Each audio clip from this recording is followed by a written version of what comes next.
Good morning, students. Today I start biology class 10th।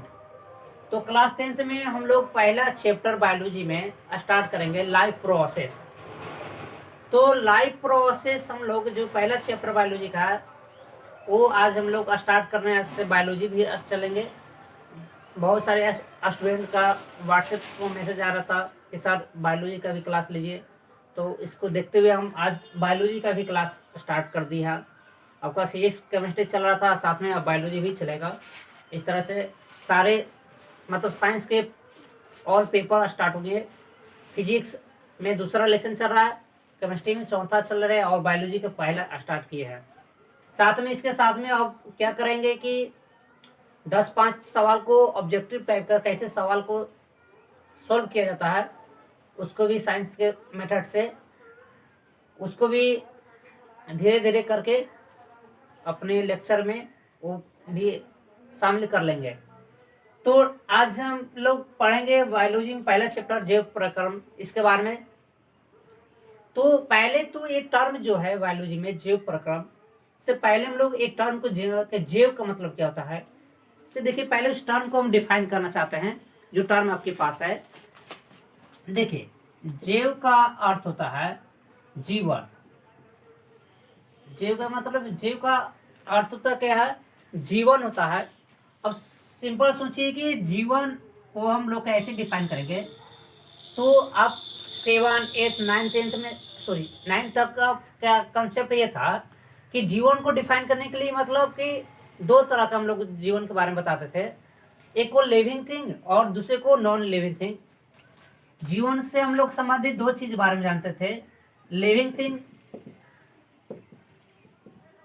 और non living thing, जिसको सजीव और निर्जीव कहते हैं। तो लिविंग थिंग के मतलब क्या होता था, जो चल सकता है, फिर सकता है, दौड़ सकता है, खा सकता है, चलना दौड़ना ये सब जो क्रिया हो रहे थे उसको हम लिविंग थिंग कहते थे। नॉन लिविंग थिंग जो इन सारी क्रियाओं को नहीं करते थे उसको नॉन लिविंग थिंग कहते थे। बट क्लास 10th में इन बातों के अलावा और कुछ बातों हम लोग को स्पेशल रूप से जानने के लिए है। तो हम लोग जीवन के बारे में और कैसे अंदर डिफरेंस बताएंगे। तो इनको ये जो परिभाषित किया गया है इस आधार पर हम लोग उसके बारे में हम लिविंग थिंग और नॉन लिविंग थिंग को अच्छी तरह से क्लियर कर लेंगे। अब एक बात और कि जीवन का निर्माण कैसे हुआ, तो याद रखिएगा सबसे बेसिक पॉइंट होता है कि कोई भी जीवन होगा तो सबसे छोटा जीवन का पार्ट है जिसको कोशिका कहते हैं, सेल। कोशिका, एक कोशिका के निर्माण से पहले कोशिका निर्माण होता है। कोशिका के मिलने से उत्तक का निर्माण होता है। जब उत्तक मिलते हैं तो अंग का निर्माण होता है और अंग के मिलने से शरीर का। इस तरह से जीवन का चक्र है, एक सीरियल ढंग से क्या कोशिका का निर्माण होता है, कोशिका के बाद उत्तक का निर्माण होता है, उत्तक के बाद अंग के बाद शरीर का निर्माण होता है। इस तरह से एक चक्र से चलते हैं, जीवन का निर्माण होता है। तो जीवन के बारे में अब जैसे सोचिए कि कोशिका है, तब जानते हैं कि किसी भी जीवन का सबसे छोटी इकाई है कोशिका। कोशिका जो है किसी भी जीवन का सबसे छोटी इकाई को हम कोशिका कहते हैं। जब दो या दो से अधिक कोशिका के मिलने से उत्तक का निर्माण होता है। जब उत्तक आपस में मिलेंगे तो अंग का निर्माण होगा। जब अंग का निर्माण होगा तो एक शरीर का ढांचा तैयार होता है, एक शरीर का अंग तैयार होता है। तो इसी को हम लोग लाइफ प्रोसेस में उन सारी क्रियाओं को बारे में हम लोग जानकारी प्राप्त करेंगे जो इन सारी चीज को मिलाने में, इनको बनाने में सहायता करता है। जैसे कि आप अंग की बात करते हैं, शरीर की बात करते हैं, तो शरीर का क्या होता है कि बहुत सारे कोशिका टूटते हैं फिर जोड़ते हैं, जो मेंटेनेंस के काम होते हैं, अनुरक्षण के काम होते हैं।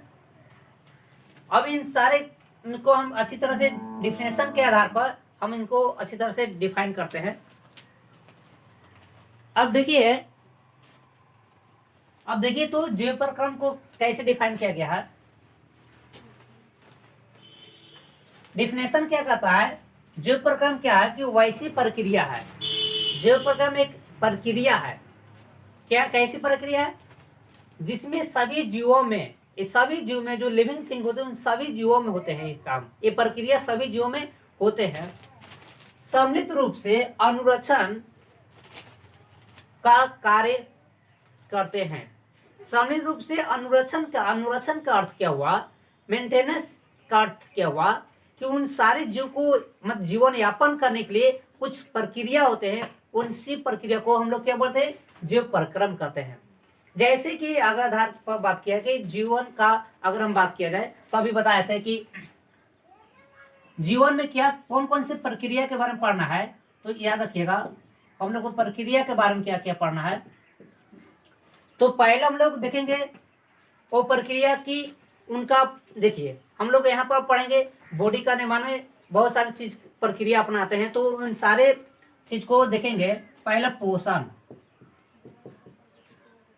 ये पोषण एक प्रक्रिया है जिससे वो क्या कहता है, उनके अंदर भोज पदार्थ मतलब ऊर्जा का निर्माण होता है पोषण के माध्यम से। तो पोषण एक तरह का क्या है, प्रक्रिया है जिसमें जीव को ऊर्जा का निर्माण होता है, जीव की ऊर्जा का प्राप्ति होता है। पोषण वह प्रक्रिया है जो किसी भी जीव यापन करने के लिए जीवों को ऊर्जा की प्राप्ति पोषण की प्रक्रिया के द्वारा ही प्राप्त होते हैं। तो इससे पहला पोषण प्रक्रिया। दूसरा अगर पोषण प्रक्रिया, दूसरा प्रक्रिया की बात करते हैं तो श्वसन प्रक्रिया होता है।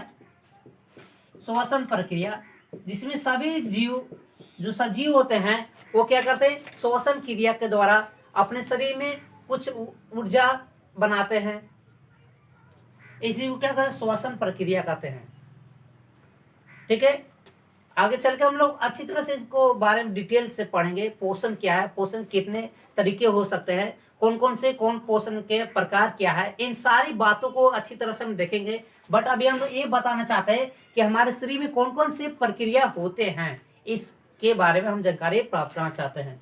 तो पहला क्या हुआ, पोषण की प्रक्रिया। तो पोषण के मतलब क्या हुआ कि हमारे शरीर में ऊर्जा की प्राप्ति करने का स्रोत है। फिर दूसरा श्वसन क्रिया, तो हम लोग जैसे कि हम सिंपल बोलते हैं कि श्वसन क्रिया में हमारे शरीर में ऊर्जा मतलब ऊर्जा करने का मतलब कि ऑक्सीजन हमारे शरीर में जाते हैं, फिर हमारे शरीर से CO2 गैस जो कार्बन डाइऑक्साइड बाहर निकलते हैं, इस प्रक्रिया को हम लोग श्वसन प्रक्रिया कहते हैं। सांस लेना, सांस लेना को हम लोग श्वसन प्रक्रिया के माध्यम से समझते हैं। तीसरा जो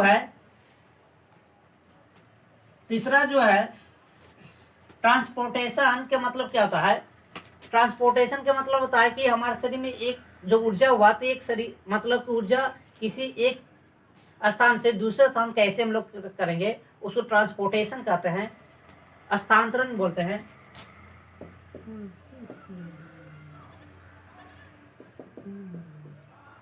इसको ट्रांसपोर्टेशन कहते हैं।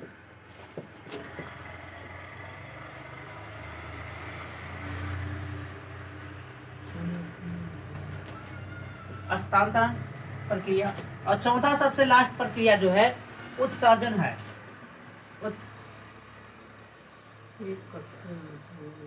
सबसे लास्ट प्रक्रिया क्या है, उत्सर्जन है। तो ये हमारे शरीर में प्रक्रिया डेली होते हैं, इसी प्रक्रिया को हम लोग जीव परिक्रम कहते हैं।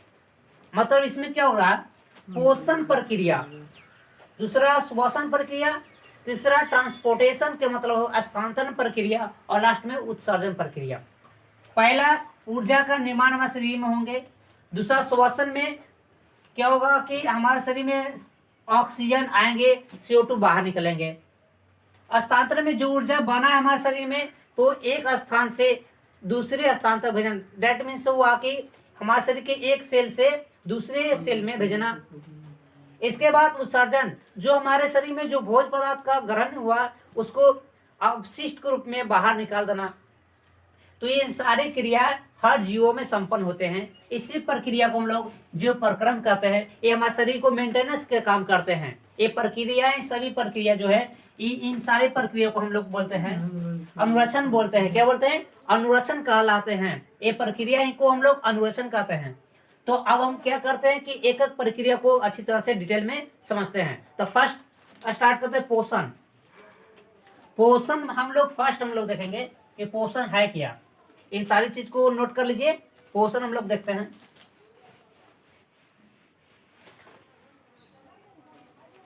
चलिए पोषण हम लोग देखते हैं, पोषण है क्या।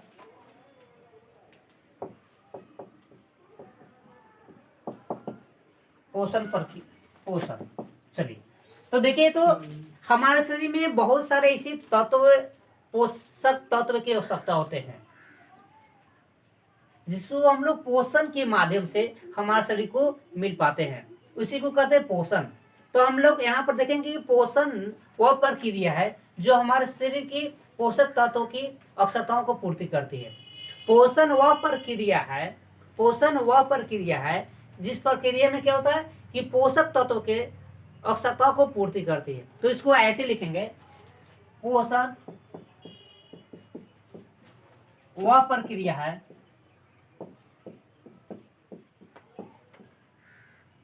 जिसके सहायता से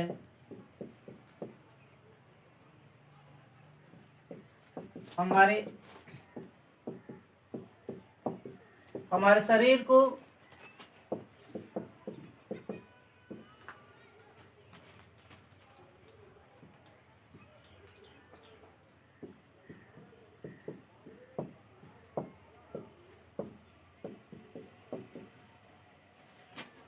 देखिए, पोषण एक प्रक्रिया है जिसकी सहायता से हमारा क्या होता है, हमारे शरीर में जो पोषक की कमी होती है, पोषक तत्व की कमी होती है, उसकी पूर्ति हो। इस प्रक्रिया से हमारे शरीर में पोषक तत्व की पूर्ति होता है, मतलब कहने का मतलब ऊर्जा की पूर्ति हो पाती है। ये दो तरह का होता है, सजीवों में ये दो तरह का पोषण होते हैं।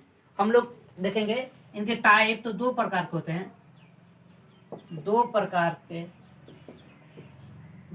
के पोषण होते हैं। फर्स्ट में हम लोग देखेंगे दो प्रकार में, फर्स्ट में हम लोग देखें स्वपोषण और दूसरा को बोलते हैं विषम पोषण। तो स्वपोषण के मतलब ऑटोट्रॉफिक का मतलब होता है कि वैसे जो स्वयं अपना भोजन बनाए, जैसे कि स्वपोषण करने का मतलब कि हरे पेड़ पौधे जो होते हैं इनको किसी अन्य सजीव पर निर्भर नहीं होते हैं, इसको स्वपोषण के अंतर्गत रखते हैं। इनके पोषण के दो तरीके होते हैं, एक को स्वपोषण बोलते हैं, दूसरे को विषम पोषण। तो इसका एग्जाम्पल के तौर पर हम लोग बात करते हैं, जैसे में हरे पेड़ पौधा, हरे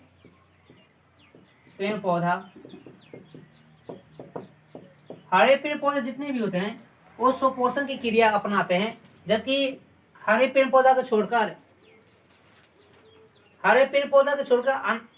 अदर जो जीव होते हैं वो विषम पोषण की प्रक्रिया को अपनाते हैं।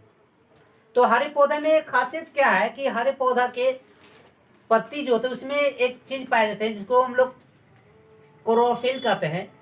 वो क्या करता है कि वायुमंडल के CO2 को और वाटर से जल, वायुमंडल को CO2 और वाटर से जल और वायुमंडल के सूर्य के प्रकाश को, इन सारी उपस्थिति में अपना भोजन तैयार आसानी से कर लेते हैं, जिसको हम बोलते हैं प्रकाश संश्लेषण की विधि से एक संपन्न हो पाती है। तो हम लोग देखेंगे आगे की प्रकाश संश्लेषण क्या है, फिर हम लोग देखेंगे विषम पोषण में कितने तरीके और हैं और इनको डिफाइन करके दो तरीके हम लोग पढ़ते हैं। तो इन सारी बातों को हम लोग अच्छी तरह से कल की क्लास में, कल के मतलब कि नेक्स्ट जो क्लास आने वाले हैं जो बायोलॉजी को, उस दिन हम लोग अच्छी तरह से डिफाइन कर देंगे। तो आज क्लास इतना ही रहने देते हैं। Thank you.